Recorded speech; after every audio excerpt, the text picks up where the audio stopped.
এক কাঁথার নিচে, এক লেপের নিচে, এক কম্বলের নিচে দুই পুরুষ একসাথে ঘুমাবে না। ওয়ালা ইউজির রাজুলু ফির রাজুলি ফি সাওবিন ওয়াহিদ, আপন দুই ভাইকে এক কাঁথা এক কম্বলের নিচে ঘুমাইতে দিবেন না।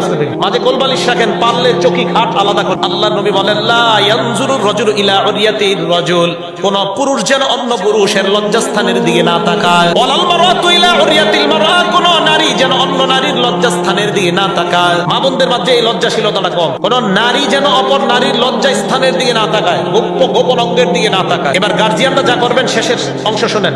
ওয়ালা ইউফজির রাজুলু ইলা রাজুলি ফি সাওবিন ওয়াহিদ, এক কাঁথার নিচে, এক লেপের নিচে, এক কম্বলের নিচে দুই পুরুষ একসাথে ঘুমাবে না। ওয়ালা ইউফজির রাজুলু ফির রাজুলি ফি সাওবিন ওয়াহিদ, আপন দুই ভাইকে এক কাঁথা এক কম্বলের নিচে ঘুমাইতে দিবেন না। মাঝে কোলবালিশ রাখেন, পারলে চকি খাট আলাদা করে দেন। ওয়ালা তুফজিল মারআতু ইলাল মারআতি ফি সাওবিন ওয়াহিদ, দুই মেয়েকে এক কাঁথা এক কম্বলের নিচে রাখবেন না। মা বোনরা আমাদের, আপনারা যারা বাবা আছেন, যারা মা আছেন, শোনেন, আজকে থেকে আমল করেন। কাঁথা আলাদা, কম্বল আলাদা, লেপ আলাদা। আমার নবীর সুন্নাহ কায়েম করেন। আমার নবী বলছে, বাস এটি পালন করেন। ছোট থেকেই বাচ্চাগুলা লাজুক আর লজ্জাশীল হয়ে বড় হবে ইনশাআল্লাহ।